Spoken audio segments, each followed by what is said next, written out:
Greetings, I'm Professor Kim Jong-un of Yonsei University.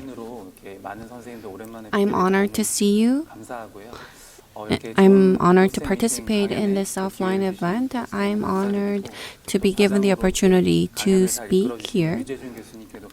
I would like to extend my gratitude to the chair, Professor Jae-jun Ryu, as well. Today, I'm going to talk about the fabrication protocol as well as ways to minimize deviation. I'm going to talk about my personal experience as well as study results. For successful implant prosthesis fabrication, there are many things to consider. You need to consider vital structure as well as surgical technique and the deep understanding of prosthodontics. First, I'm going to talk about three-dimensional implant positioning. Before I move on to surgical guide, we need to have the basic understanding of what implant needs to be placed, and based on our knowledge, you need to realize that using the three-dimensional guides. The optimal position. If it is placed in ideal position, you can make ideal prosthodontic profile, and oral hygiene can be maintained and maximize the aesthetics of prosthesis. The transmission of occlusal force can be transferred along the long axis and minimize mechanical complications. A lot of people prefer a CRP type, and the screw access hole of the implant prosthesis can be made in the appropriate position. As of late, these surgical guides are used very frequently compared to the past, and I'm sure you have a lot of experience in designing and fabricating surgical guides. A lot of energy is spent. You need to do a lot of planning. You need to prepare ahead. As you can see, there are ways to minimize mistakes and realize our plans into the oral cavity. There are many technologies that help us do that. Because we increasingly use this, we have a basic idea of how to do it. I think we need to focus on the details. That's why I came to come up with this lecture. I'm going to talk about my lecture in three different categories. First is how to get the data acquisition from the patient. The second is to get design and manufacture. Third is to place implant with reduced deviation using the guides. First is data acquisition. As you know, in designing guides, CT data is necessary and tooth surface data is necessary. In CT data, in order to check out the bone, you take a CT in order to really look at the bone. In teeth, there's a lot of artifact. Even if there's no prosthesis, artifact can occur. And surface data needs to be acquired and merging needs to be done to design the guide. First issue is that whether you're going to take impression or intraoral scanning is going to be done. According to a recent review article, it looks into various studies. Taking silicone impression or using intraoral scan. Routinely, we use alginate in this study. The results from alginate were not really optimum. As shown,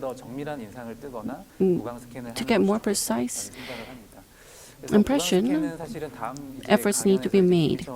Dr. Hee-cheol Kim is going to talk about this, but as you all know, stitching process is necessary. Multiple data needs to be stitched to get three-dimensional data, and how precise the different images are, and how well it is stitched determines the quality.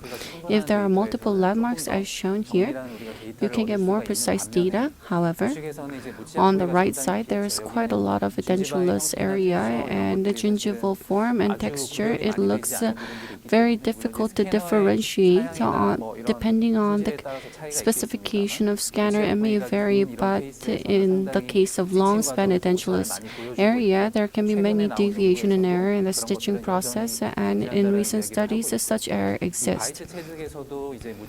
In the case of bite registration, if the edentulous span is long, if there's dentition up to premolar, it's better, but if there's no teeth after canine,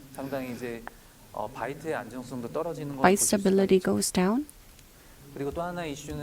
Another issue is that how long do you do it and the scope.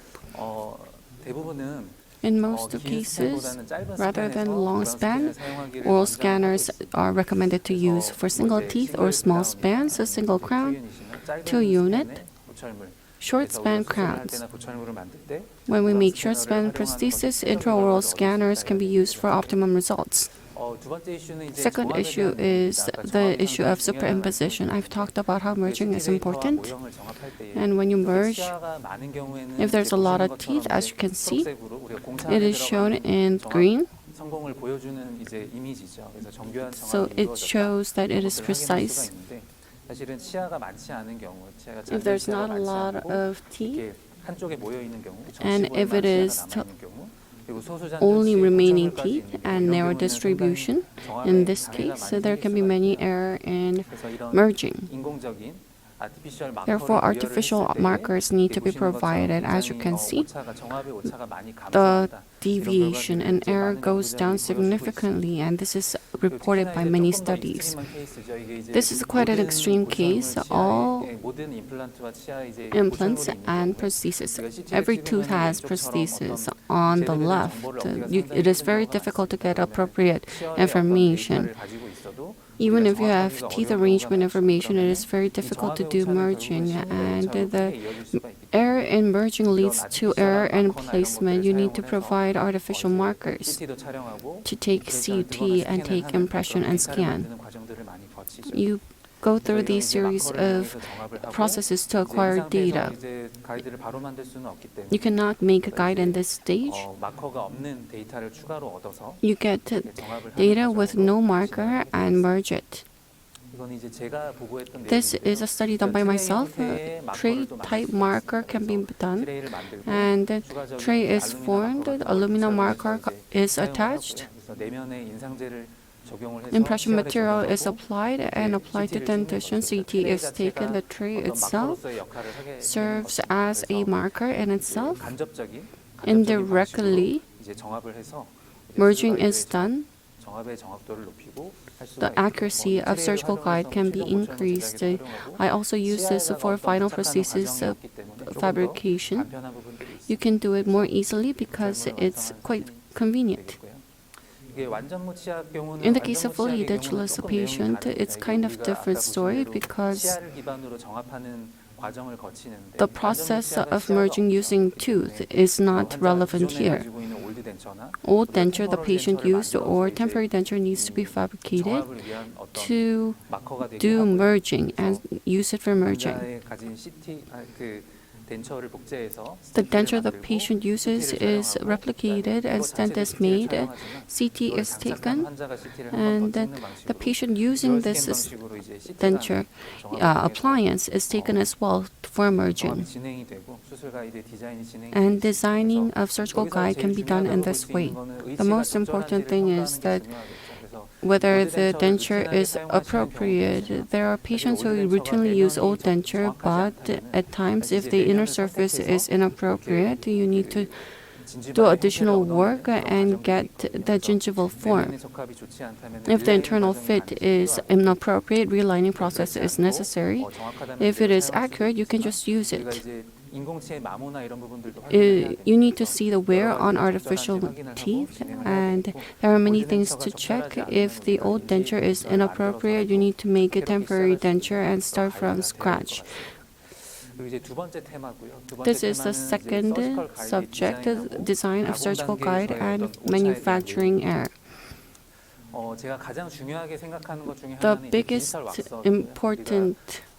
The most important thing is digital wax up. As we make a surgical guide, the final prosthesis design and form is very important. On the anterior area, aesthetics is important, and in posterior area, occlusal path needs to be assessed accurately. You need to understand it thoroughly before we proceed on the posterior area. You not only arrange and align teeth, but at times you reduce the occlusal table. You need to consider these designs ahead before we move on to surgical guide fabrication. To do this, accurate impression taking or scanning is very important.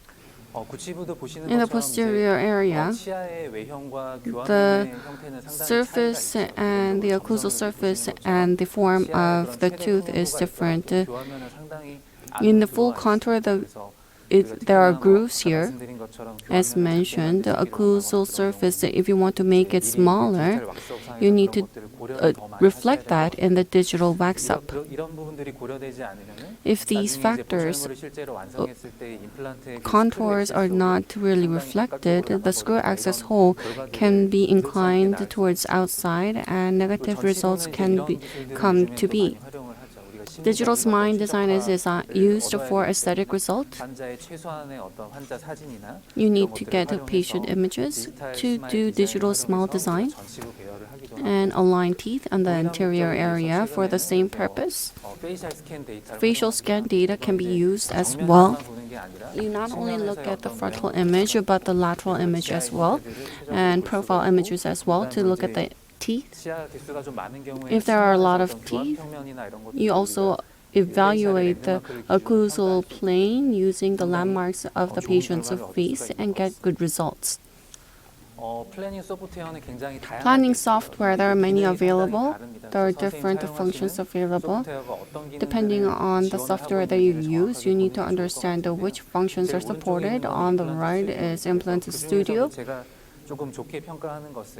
What I really like about this is that in diagnostic stage, you can use a virtual articulator here.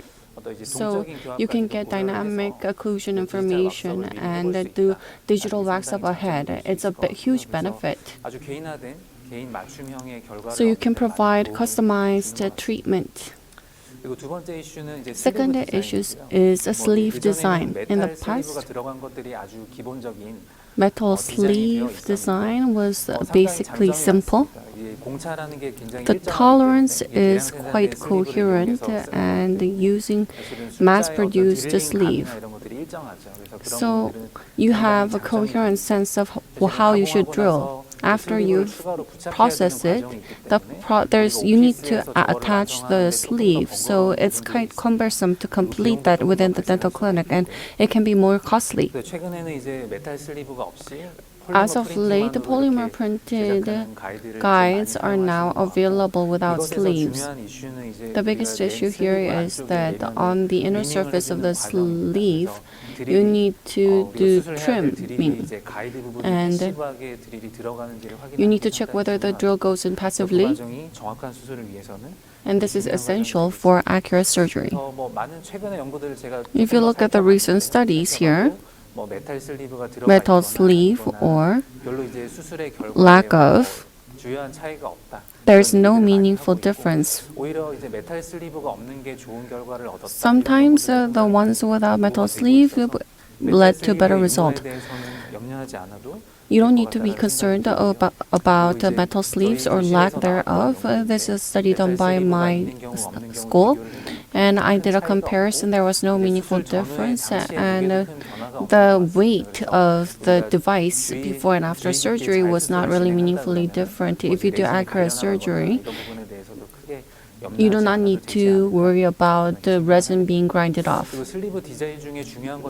Important thing about sleeve design is the length and how close the sleeve gets to the bone.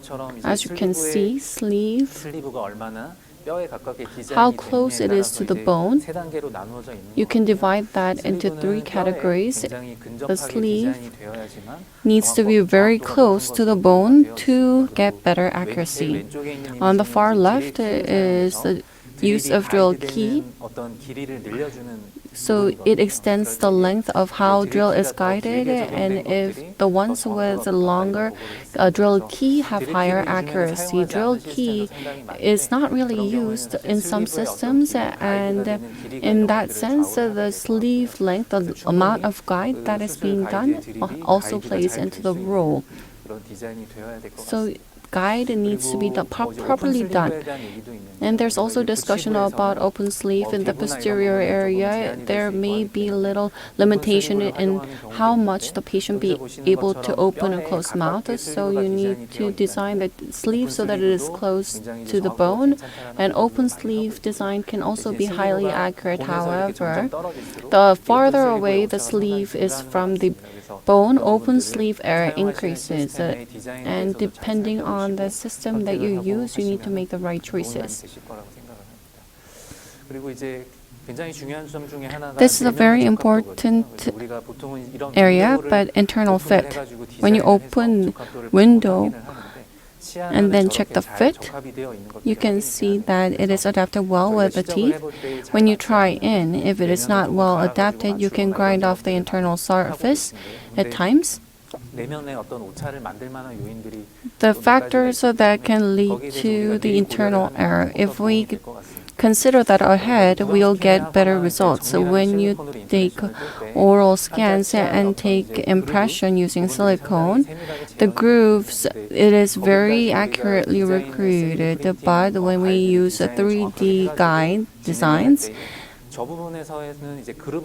the groove, if there's a little bit of error, the overall error of the template increases drastically. Therefore, sealing the groove is very important, and experimentally it has been proven that sealing the groove is very helpful. And on the software, you can provide offset. This will help in increasing the internal fit. Another issue that we need to focus is that how long are we going to extend it? The longer, the more it is extended, you can get a better stability. It needs to be adapted for all teeth, so the longer the guide, it is harder to get the right adaptation. So when you do experiment, if you narrow the scope, you can see that it's adapted to the designed way. As shown, and this is the study done by my lab. In different groups, these results are repeated. If you make the scope shorter, you can adapt it better. This is a 3D scan of it. If you move on to surgical stage, so in the accuracy of adaptation, in surgery it's a bit of a different story. I've talked about it earlier, but when you do surgery, drilling is involved and it needs to be stabilized, and it's very important. As you can see, if the guide only covers 2 or 3 teeth, the instability increases and the level of error increases. Therefore, it should cover at least 4 teeth for the stability of the guide. So in summary, if you make full arch guide, there does exist possibility of inaccuracy, but if it is too short, instability increases. So when you make a design, you need to have a set of criteria to fabricate the designs. Vertically, how much of it should be covered? It should cover the over contour. If you make it shorter than over contour, it can be quite unstable as well. So upon design, when we define the border, the contour should be covered. Another concern is a deformation of the guide. This is done by my lab. And when you make a guide, and after 1 month, you can see that there is difference in root mean square values. If there's gap and if there's need to delay surgery, after you process it like this, even with time, volume change does not occur.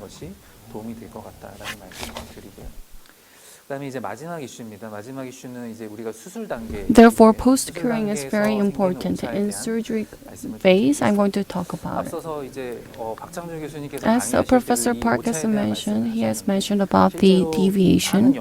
And if you look at the different studies, if you look at systematic reviews in most studies, the deviation increase is above 1 millimeter. And the angular deviation is 3.5 degrees.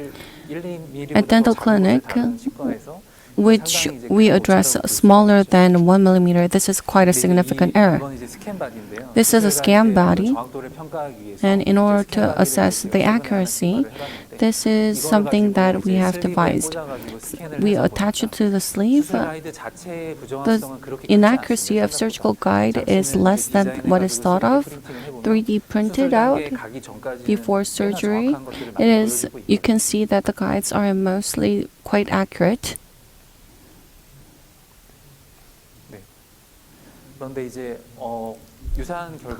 This is a similar result, and this is a study result done by another group in 2022. This is the plan versus accuracy of the guide. You cannot really see the graph right now. If you look at the plan and guide, there's very little difference. However, if you move on to the surgery stage, the amount of error increases drastically. As you can see in the graph, planned versus guide, there's a very little error. But when placement is involved, the error increases dramatically. During surgery, you can see that there's a lot of deviation. What kind of issues lead to these deviations? First, the bone density. This is a 3D printed model. Different bone density is recreated. The higher the bone density, the more difficult it is to place as planned. This is using the surgical guide. If the density is high, drill shifting occurs more frequently, and inclination of bone. At times, there are slopes in the desired implanted placement site, and when we apply drilling, we cannot do the drilling as planned, but at times there can be drill shifting. We need to remember that this is very true in immediate placement. Placement in extraction sockets. In this study, it compares a fully healed ridge and immediate placement. And when you use surgical guide, they looked at whether accuracy was seen. The study says that it is much safer and accurate to place in healed ridge because extraction socket there is a lot of slopes and drill shifting occurs very frequently. In the case of guide, compared with free hand, guide is more accurate rather than partial guide. Full guide is more preferred.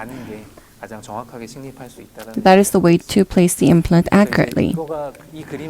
In this image, you'll be able to get a better image. In the case of immediate placement, the drill shifting occurs following the slope within the inner side. There's tolerance for that, and there can be drill shifting as you drill in the extraction socket. When you do immediate implant placement and in slope the ridge, you need to use bone flattening drill. That is recommended, or you need to start with shorter drill. And you need to make it so that the contact with the drill and the guide sleeve is maximized.